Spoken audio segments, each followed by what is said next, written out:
Hello everyone, welcome to episode 4 of our enemy poster sketch starring Jake Gyllenhaal.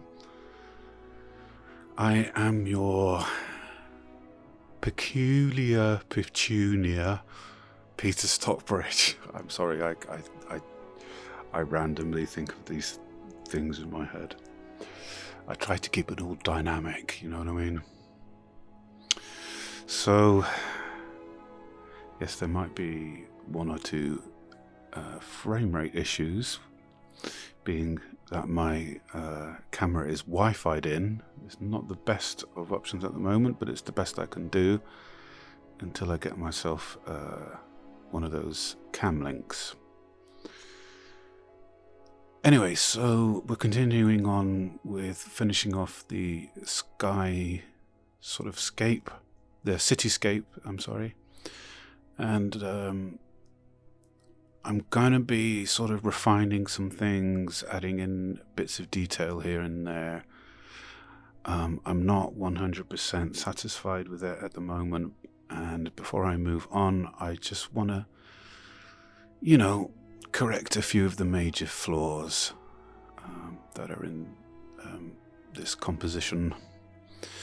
And I was going to do this off screen in between episodes, but I thought, well, sod it, I'll include it because I think it's worth you guys seeing the decisions that I'm making when it comes to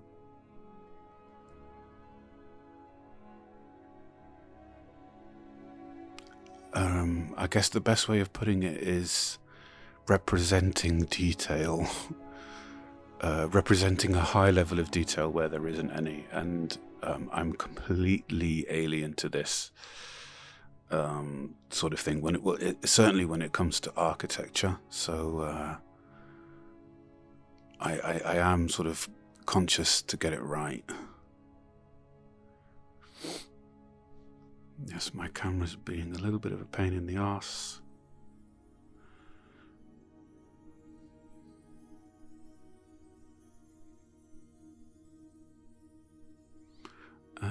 And I'm careful to keep the mood of the piece intact as well, because there's lots of browns and beiges and pale yellows and deep browns and stuff. So I want to sort of keep that sort of. I'm guessing it's sort of like it's a late afternoon stroke twilight shadow going on in this city image, so at some point I will probably go over it. I'm not sure. I'm sort of thinking off the top of my head at the moment with regards to all of that, but anyway, you'll see how things are progressing by the end. We're gonna be sort of, going through the top portion of his face, skin-wise. We're going to be tackling a lot of that. We're going to be also working on the seam between his hair and his skin. We're not going to be looking at the beard in this episode.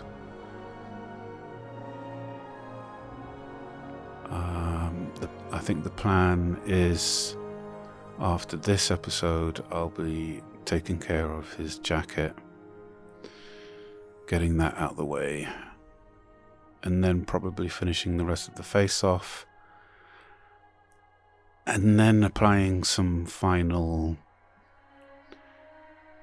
shading tweaks and, bits and pieces here and there. Whether I put that on camera, I don't know.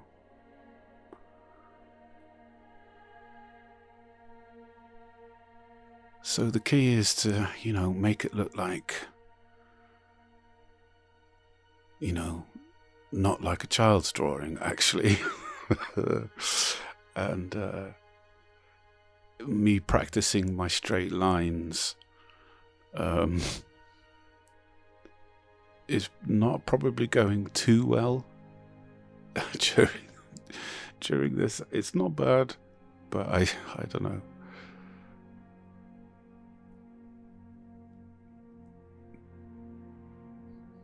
So I'm trying to bring in some sort of depth to all of these buildings, bring in some shading, trying to fake some of the ambient occlusion going on with bounce lighting and global illumination and all this kind of thing. Just trying to fake as much of it as possible. This particular episode would have been out a bit earlier had my Unreal Engine scene. There was a lot of issues with my Unreal Engine 3D art gallery in the past couple of days. I accidentally deleted the entire lighting setup, and I had to start again from scratch. And so I thought, well, if I'm going to start again from scratch, I should probably do it properly. And after having spent about 4 or 5 hours with a tutorial series, I'm probably more confused. The tutor didn't really explain everything properly, and I found myself having a lot of questions that I wished he answered, but he didn't. So, I mean, there's so many elements to lighting a scene in Unreal, so you have to think about post-process volumes, light mass volumes, light mass portals. You have to think about ray tracing and the differences between static lighting and dynamic lighting. And the ambience, the bloom, and the depth of field. So it is a nightmare. It's a fucking nightmare, and I can't really get my head around it.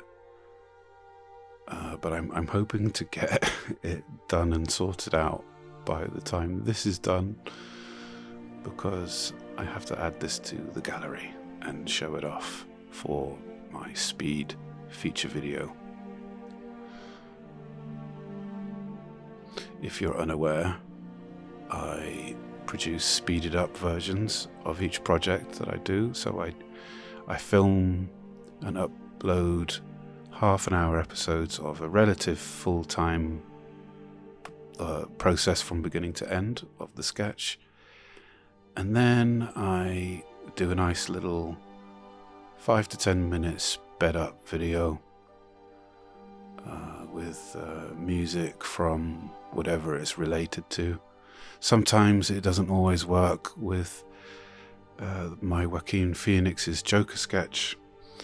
The music didn't really work because the music from the film is a bit slow, so I had to swap it out with something else, and I used some stuff from 2 Steps from Hell and Batman Begins. But usually I will do my best to include music that the subject is involved with.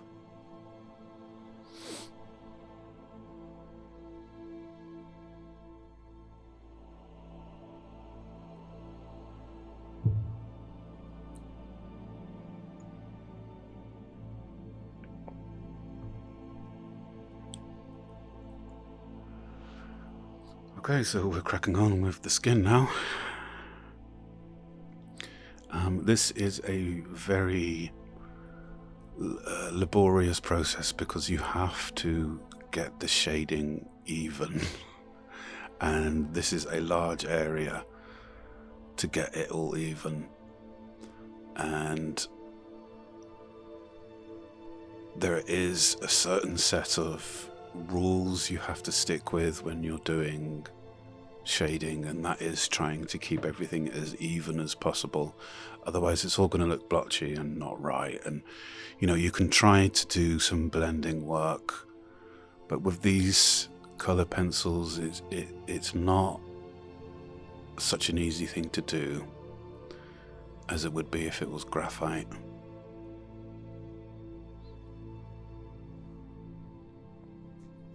So I'm just speeding through all of this. I'm just only going to do sort of the top portion all the way along.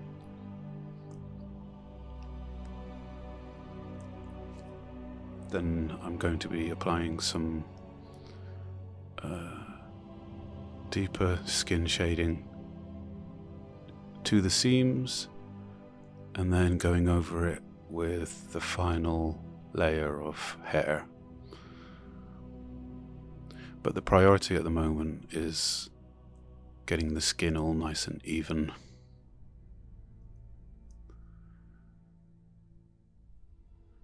And I keep saying it, but it's all about a rhythm. I don't always do it. I'm not always able to.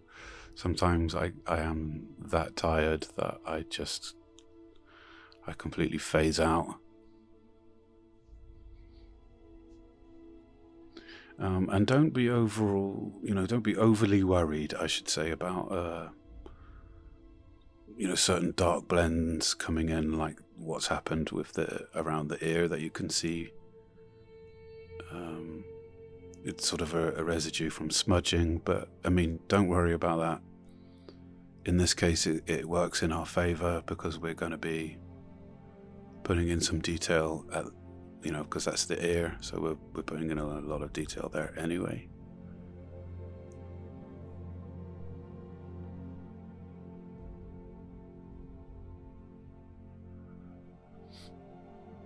So we have to sort of do the color pass beyond the black hairline, because we must remember that, hair is hair and it's strand related, so there has to be some of the skin layer underneath. There's no real other way of cheating it apart from just sort of shading in the color underneath. Part of me thinks that I may have done this out of order. I should have sort of laid the skin over first before I did any kind of hair blocking like I've done. But it doesn't really matter.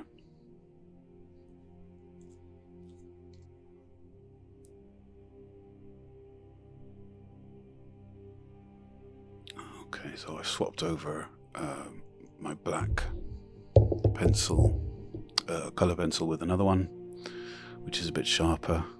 I can't be asked to sharpen that one. Now we're working on the ear.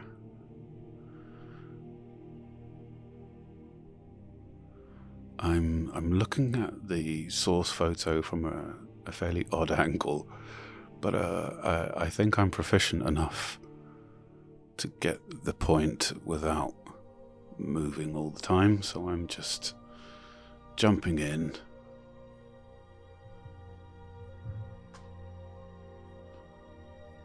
It doesn't really have to be spot on.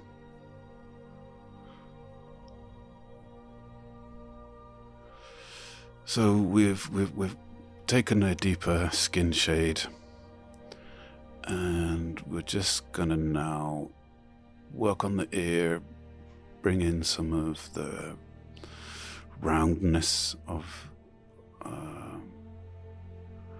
what is that, the upper lobe? I don't know my biology. So yep, we're just sort of working on that pass now.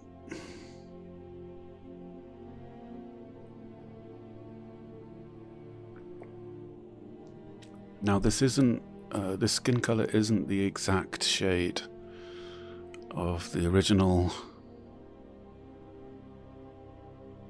but I don't think it really matters. It's working really nicely now as it is.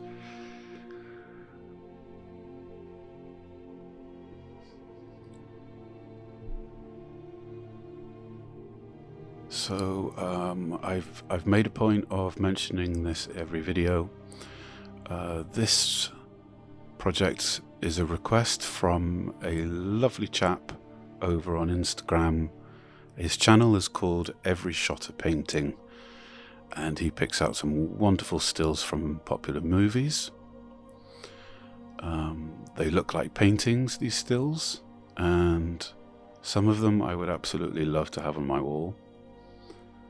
So if you want to sort of get some inspiration for decorating your walls, then head over to his channel, and let's hope you get inspired by some of his choice picks.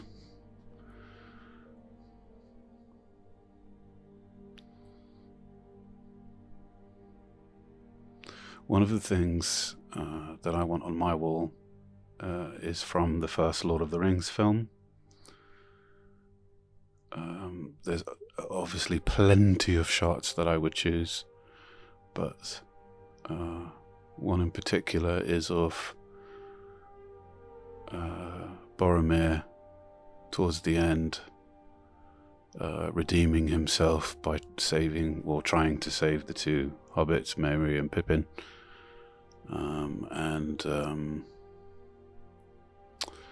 That big ass orc dude, I've forgotten his name now, Lurtz or something.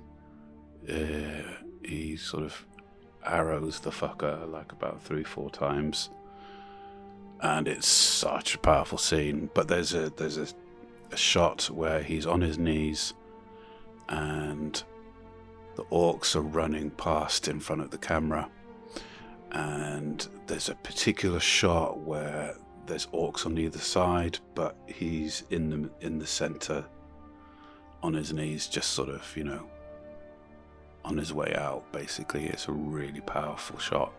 I absolutely love it. I will be putting that on my wall at some point.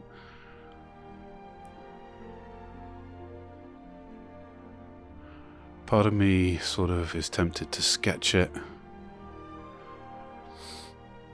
but I don't know, I might just get a printout.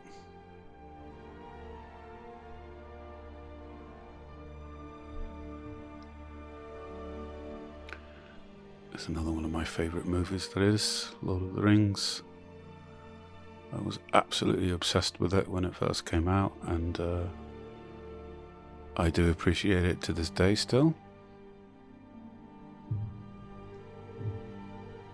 It broke so many world records. It broke new boundaries in terms of cinema and direction of photography when it comes to the integration of CGI. The whole sort of fluidity of their processes, their pipeline workflow was just so revolutionary, cutting edge, and you'll see that so many movies since have essentially copied their style.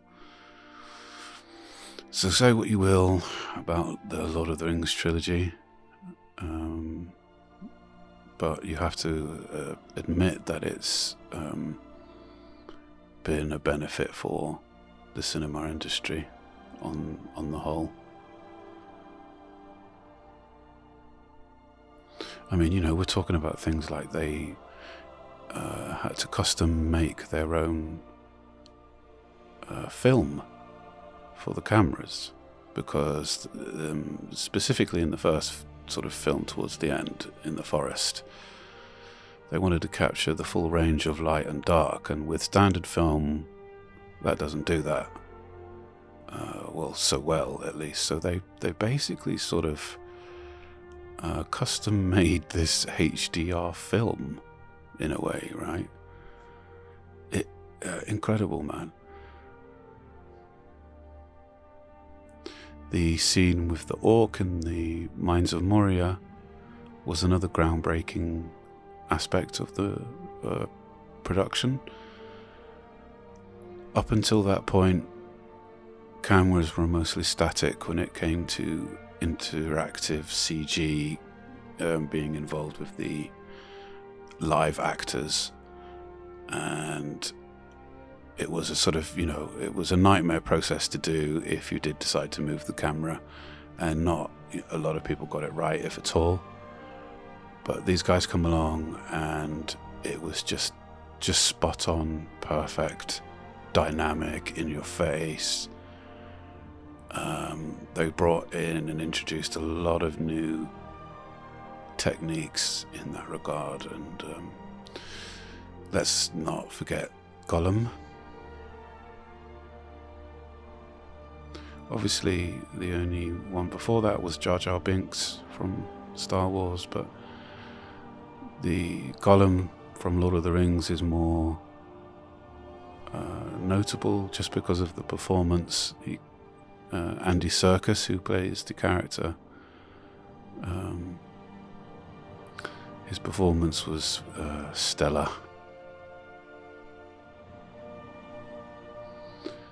We're rolling up towards the end of the episode, and I hope you've enjoyed yourself like I've enjoyed sitting here talking shite. As you can see, it's coming along now. You can see where we're heading. I'm happy that it's finally starting to take shape.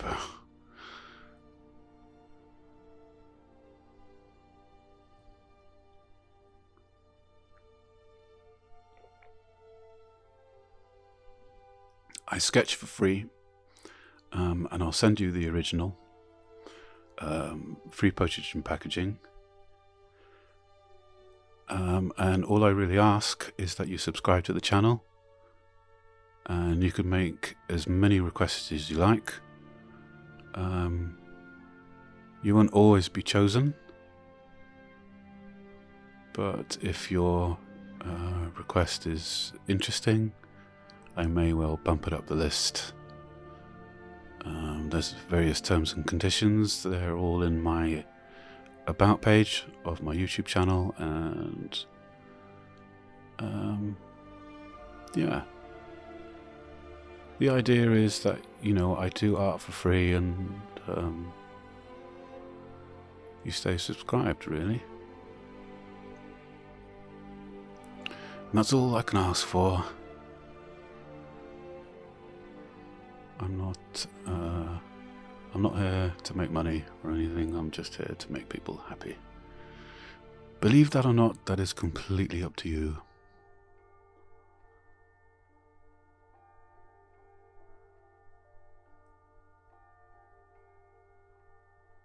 So, just looking good. I just want to work on some of the gradient shading on the upper side with the city, because it does sort of end quite abruptly, and I want to sort of blend that in a bit more. So we're going to be doing a quick pass before we finish.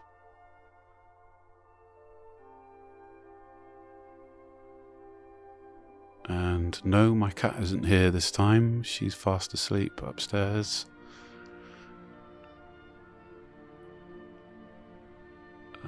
If you've seen the previous episode, you'll have enjoyed a cameo from my cat, Surrey, who sort of started pestering me for attention and whatnot. She will undoubtedly make an appearance again.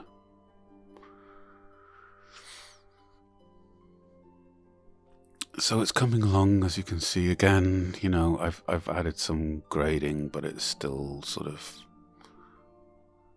a bit strong. So I'll have a think about what I'll be doing with that. So if you like what you see, you know what to do. I won't beg like some other YouTube channels do. It's, I'm here regardless. So if you want some art done, just give me a holler, and, we might be able to work something out.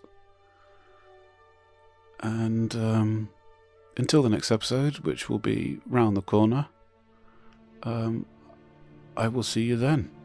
Have a good day. Take care. Speak soon.